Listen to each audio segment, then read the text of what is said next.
Good morning seventh class बच्चों। आज हमने सिविक्स का फर्स्ट चैप्टर भारतीय संविधान शुरू किया है।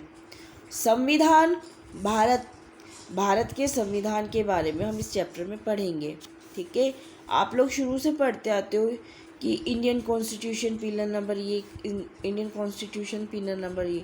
तो ये सब क्या है, आप लोग कई बार सीरियल देख रहे होते हो, कई बार उसके अंदर या फिर न्यूज़ के अंदर आईपीसी की धारा बताते, तो वो है इंडियन पीनल कोड। ठीक है, संविधान के बारे में। ठीक है, भारत को अंग्रेज़ों की गुलामी से 15 अगस्त 1947 को स्वतंत्रता प्राप्त हुई। हम लोग आज़ाद कब हुए थे सभी को पता है। हम 15 अगस्त को हमारा इंडिपेंडेंस डे मनाते हैं, स्वतंत्रता दिवस मनाते हैं। तो 1947 को मिली थी। इस स्वतंत्रता के साथ हमें इच्छानुसार देश को चलाने का अधिकार भी प्राप्त हो गया। इस स्वतंत्रता के साथ ही हमें क्या हुआ कि हम अपनी इच्छा के अनुसार अपने देश को हम चला सकते हैं। अंग्रेज़ों ने भारत पर भी अपने नियम कानून लादने का प्रयास किया था। अब अंग्रेज़ों ने क्या किया, जब अंग्रेज़ भारत छोड़कर जा रहे थे तो उन्होंने कहा कि भाई तुम लोग अपने देश को कैसे चलाओगे, हमारे नियम कानूनों को रख लो, तुम इसके अनुसार चलाना।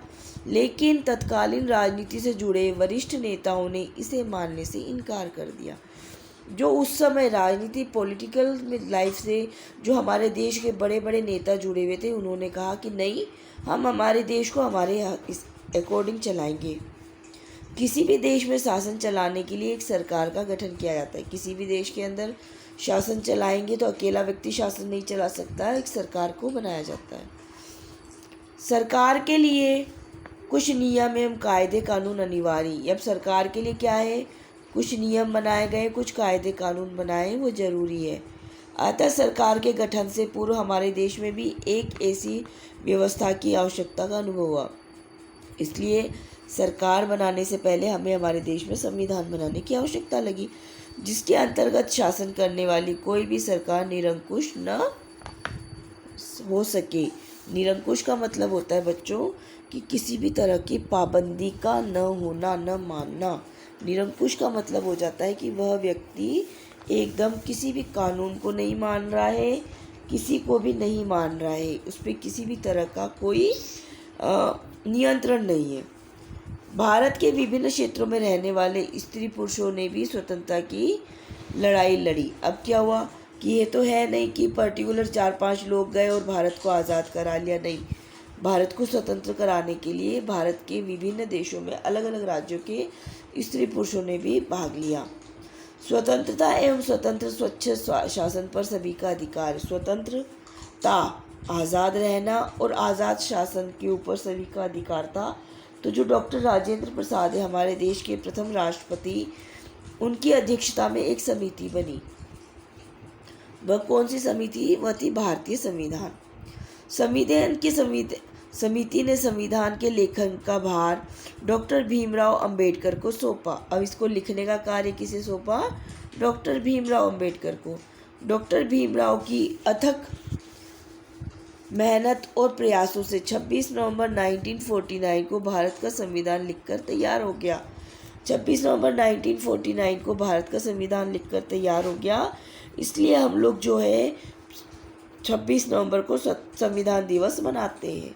इसकी प्रस्तावना इस प्रकार है संविधान की कि हम भारत के नागरिक, भारत को पूर्ण प्रभुत्व संपन्न समाजवादी, पंथ निरपेक्ष एवं लोकतांत्रिक गणतंत्र की स्थापना एवं इसके समस्त नागरिकों को सामाजिक, आर्थिक और राजनीतिक न्याय, विचारों की अभिव्यक्ति, विश्वास, धर्म और उपासना की स्वतंत्रता, प्रतिष्ठा और अवसर की समानता प्राप्त कराने हेतु तथा सबसे राष्ट्रीय एकता और अखंडता को सुनिश्चित करवाने वाला बंधुत्व एवं भाईचारे को बढ़ाने के लिए दृढ़ संकल्प लेकर अपनी संविधान सभा में आज दिनांक 26 नवंबर 1949 को एतद द्वारा इसे संविधान को हम अंगीकृत, अधिनियमित और आत्मार्पित करते हैं। मतलब इसको हमने स्वीकार कर लिया। अब इस प्रस्तावना को संविधान के समक्ष रखा गया। इसका पूर्ण रूप से निरीक्षण करके इस प्रकार से इसका अनुमोदन कर दिया गया। अनुमोदन का मतलब इसको लागू कर दिया गया। इस प्रकार 26 जनवरी 1950 को भारतीय संविधान लागू किया गया। भारतीय संविधान जो है विश्व के सभी बड़े संविधानों में से एक सबसे बड़ा लिखित संविधान है, जो कि विश्व का सबसे बड़ा लोकतांत्रिक देश भारत है।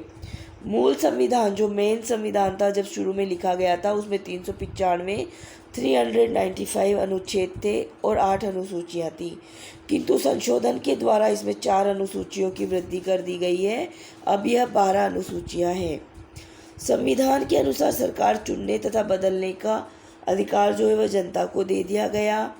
देश का बड़े से बड़ा अधिकारी नेता, चाहे राष्ट्रपति हो, निरंकुश होकर शासन नहीं कर सकता। उसके ऊपर संविधान का अंकुश था। देश के बड़े प्रत्येक नागरिक को संविधान के अनुसार ही आचरण करना आवश्यक है। संविधान के विरुद्ध जो भी आचरण करेगा उसके विरुद्ध कानूनन कार्रवाई की जाएगी। संविधान में लिखित नियमों एवं कानूनों के अनुसार ही जो लिखा गया है उसी के अनुसार देश में व्यवस्था चलनी है। संविधान में स्पष्ट रूप से लिखा गया कि भारत की सत्ता एवं शासन व्यवस्था भारतीय नागरिकों के ने ही संभालनी है। कोई भी विदेशी ये कार्य नहीं कर सकता। इसीलिए तो हम जब भारत के आप कोर्ट्स में देख लो, न्यायालय में देख लो, जो न्यायाधीश होंगे वो भारतीय होंगे, जो नेता होंगे वो भारतीय होंगे। ठीक है, कोई भी विदेशी नेता नहीं होगा, विदेशी न्यायाधीश नहीं होगा। इस प्रकार से देखा जाए तो सभी को समान रोजगार, समान विकास का अधिकार प्राप्त हो। यहाँ तक हमने पढ़ा है। नेक्स्ट क्लास में इससे आगे पढ़ेंगे। Thank you.